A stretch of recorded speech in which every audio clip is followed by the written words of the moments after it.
What's up, people? It's your girl Adeola. You guys know that I don't gossip. I mind my own business, so except when there is fire on the mountain. It's been real in Nigeria. Do you guys know that the senators threatened to impeach my president? Hey, my president. Hey, not just any senators, the PDP senators from Mr. President's party. I said, what happened now? You know, I started calling all my friends. What is going on? Why are these people threatening my oga? It's not that I'm nosy. God forbid. I'm just very curious, yeah. Listen to what the senators were saying. By the time we start impeachment proceedings against Goodluck Jonathan, he will sit up and do the right thing. Snap! Chai! Sit up and do chai. How dare these senators talk about my oga like that? Look at this respect.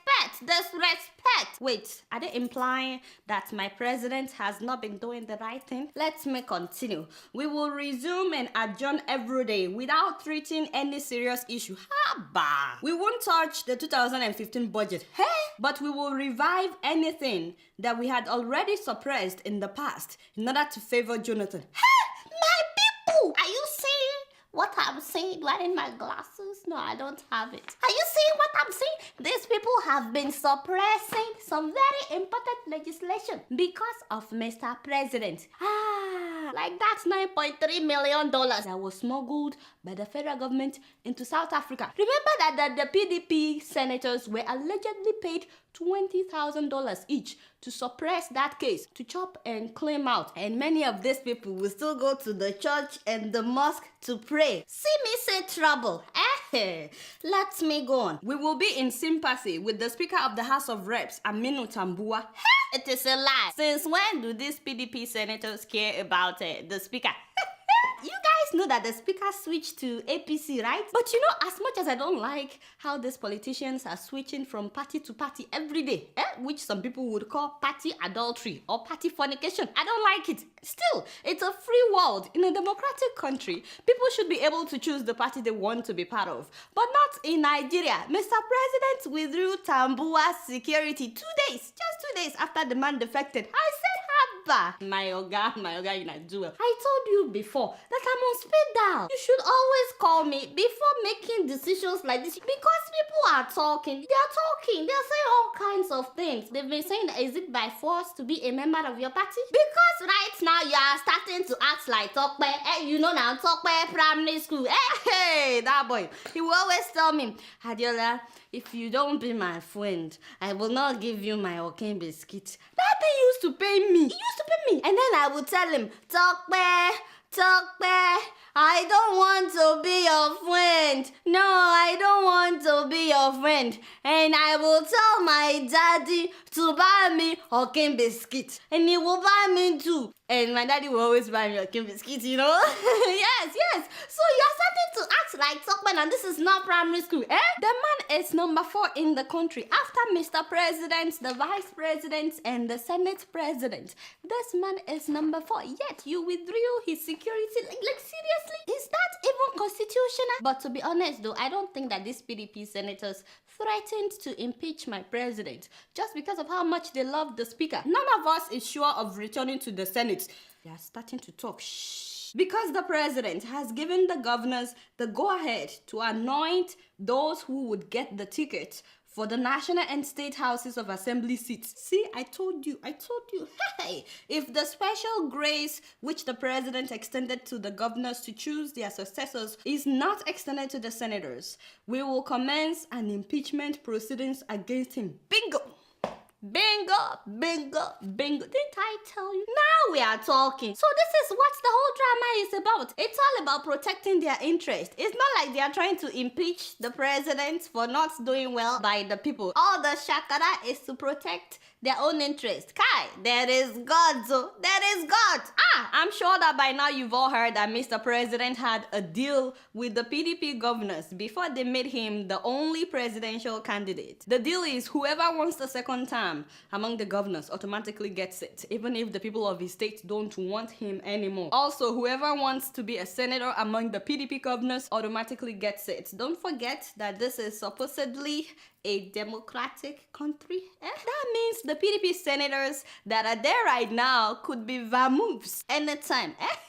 It's not that they won't contest, but you know the governors have more money and they are being backed by the presidency. But should the president be promising people seats without election in a democratic country? Another part of the deal is that the outgoing governors get to choose their successor. Yeah, so which means they won't choose someone that would investigate or arrest them when they leave for all the money that they've embezzled. In fact, they would rather choose someone that they can control. So they all agree that there will be no primaries in PDP. Just imagine that happening in America for the Democratic Party to say, no, only Hillary Clinton. We won't have anybody against her in the primaries. Yeah? Is that how democracy works? You know, I pity you, my Oga, you know, for the dilemma in which you find yourself. There is God. But you know, in case of another time, maybe you should have done this whole thing in a democratic way. If you had allowed primary elections, you wouldn't owe anybody any favor. The governors and the senators, it doesn't mean you won't win. If you would win, you would win. So all those who wanted to run against Mr. President in PDP, the party refused to let them buy nomination forms. So after the senators threatened Mr. President with impeachment, guess what he did? He broke his word with the governors.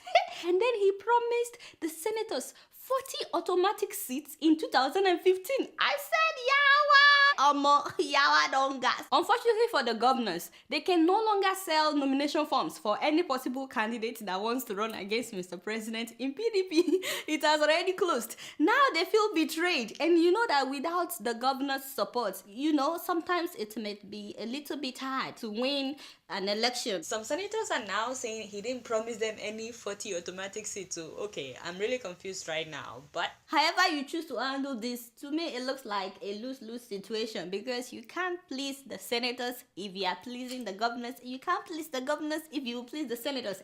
See why I said that there is fire on the mountain? You know me, I'm just watching. As for the senators, you know, it's very interesting to see you guys waking up, because you've been enjoying the ride this whole time, acting as if you're not aware of so many atrocities going on in the country. Now that the game is switched over, you started doing shakara. That is how you always say you will impeach a president. We are yet to see you impeach any president. I knew the whole thing was shakara now. Where have you been all this while? The federal government removed subsidy. All you did then was release a statement that, oh, we reject the subsidy. Did you compel the federal government to do what is right by the people? Till today, did you compel NNPC to reproduce that $6.8 billion? And $49 billion went missing this year. Later, they said it's only $20 billion. Did you guys push the federal government or the finance ministry to be accountable? More than 200 girls were kidnapped. Nothing was done. The federal government refused to negotiate with Boko Haram at that time. Did you do anything? Even though the parents of the girls came to the Senate begging and crying that you guys should do something, you did not. $9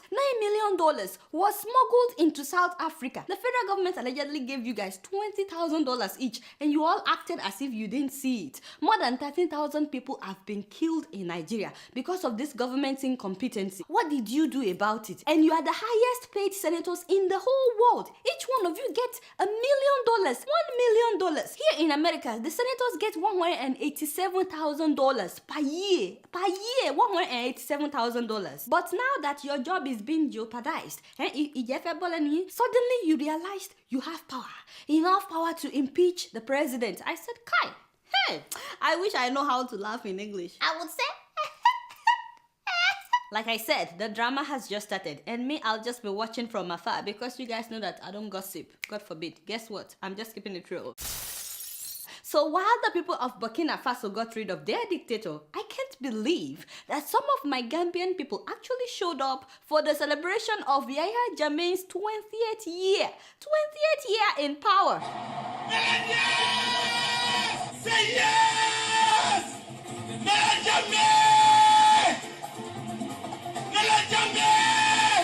Take it easy now, my brother. You don't have to scream like that. Really, what are these people celebrating? Can you imagine if he's been doing well for his people? I won't have issues, but this man has been ruling the Gambia like his personal estate for the last 20 years. He appoints and fires people anyhow. He kills people anyhow, including students that were protesting, and about 40 Ghanaians. People are still disappearing without a trace in the Gambia. If they say something against the president, freedom of expression are shrinking by the day, while he continues to claim he has supernatural power to heal diseases. Doing exorcism for women in his living room, is that part of your job description as a president?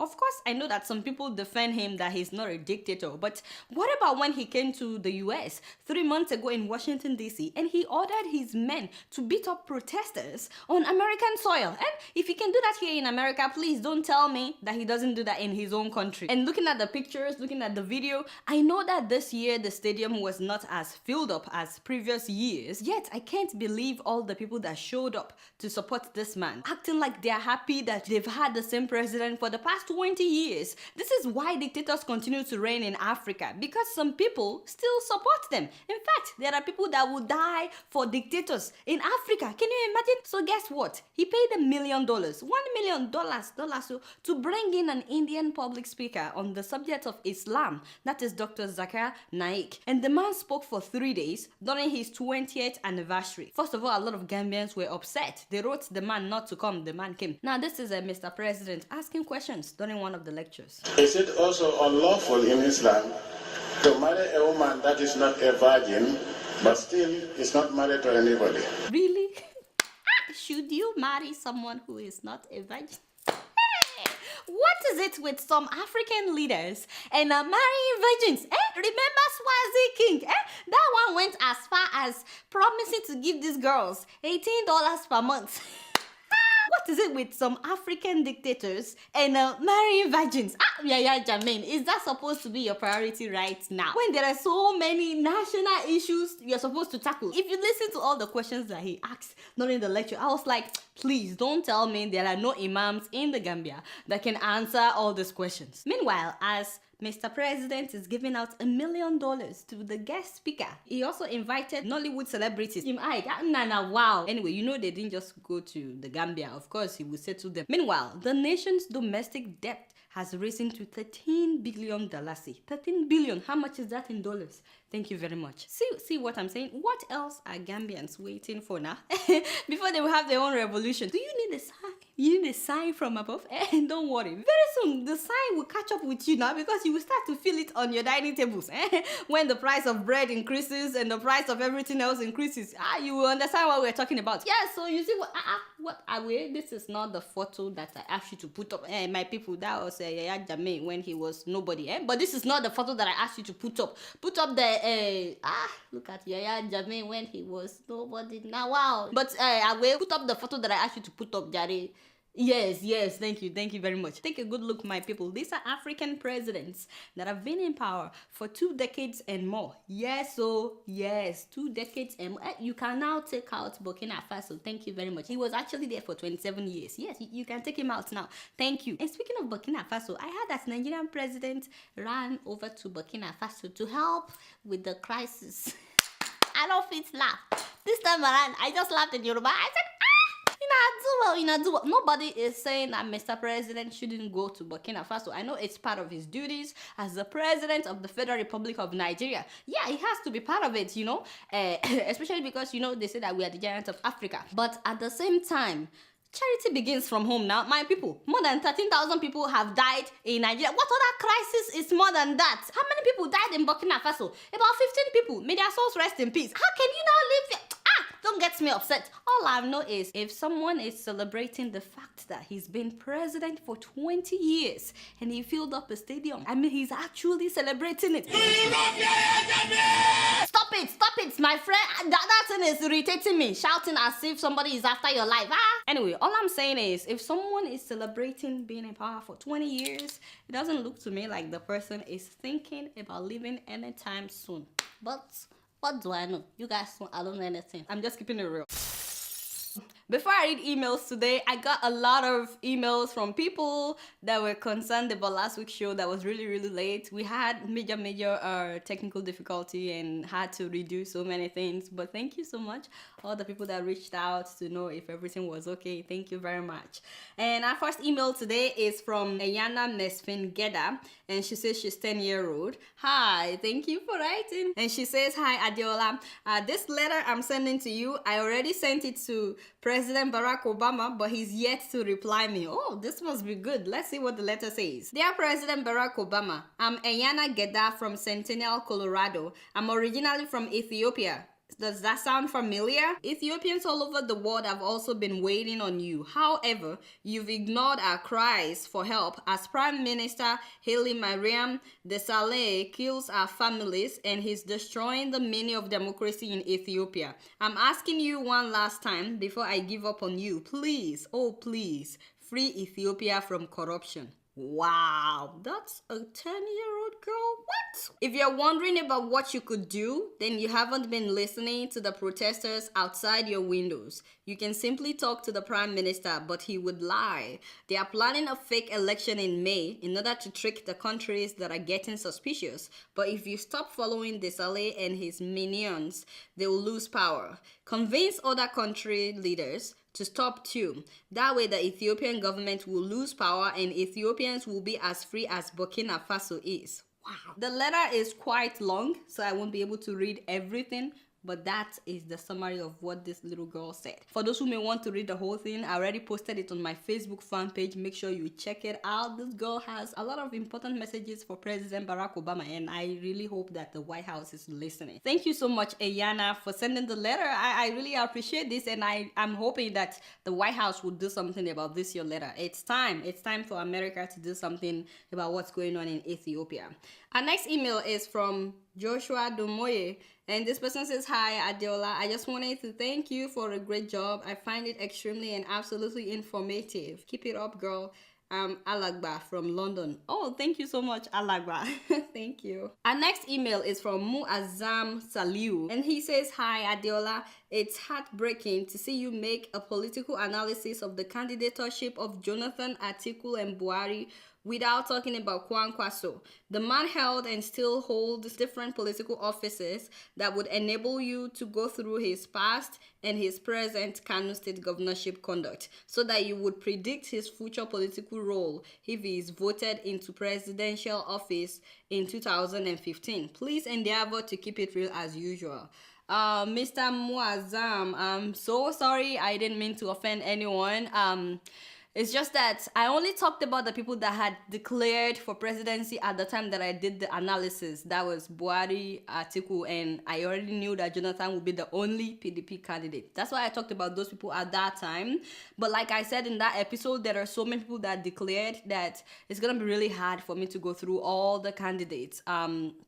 Right now, so many things are happening very fast, and I'm just waiting to see what eventually happens. And to be honest with you, the last episode that I did, I got a lot of messages from people accusing me of campaigning for candidates and stuff like that.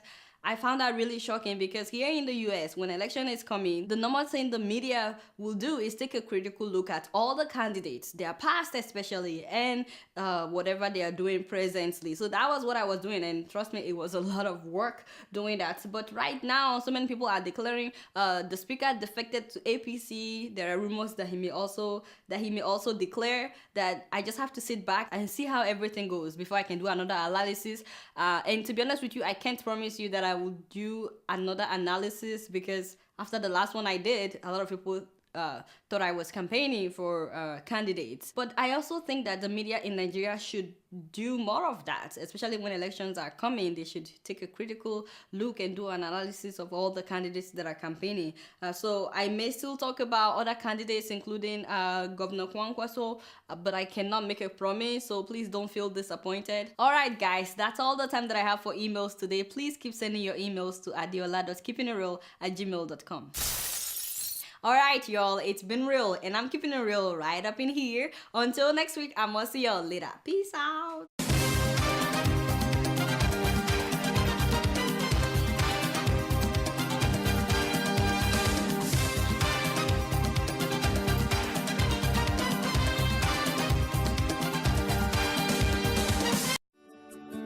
Welcome to First View Luxury Hotel. At First View Luxury Hotel, we offer excellent service. Our rooms have all the necessary facilities to make your stay comfortable and memorable. You will also have access to internet service, breakfast, 24-hour power supply, full air condition, free international calls, free tire pumping service, and free car battery charge. So what are you waiting for? Quickly visit First View Luxury Hotel. We are located at number 1 Adeola off Raji Rasaki Road, First Estate, Amuwo, Odofin Festac, Lagos. For more information or reservation, please call us on 080-7578-7135 or 080-9990-0601. You can also take advantage of our online ongoing promo at www.firstviewhotel.com to make your reservation and payment for your favorite room, which attracts a discount rate. Please note, rooms are reserved based on first come, first serve. First View Luxury Hotel. Experience the home of comfort. They come.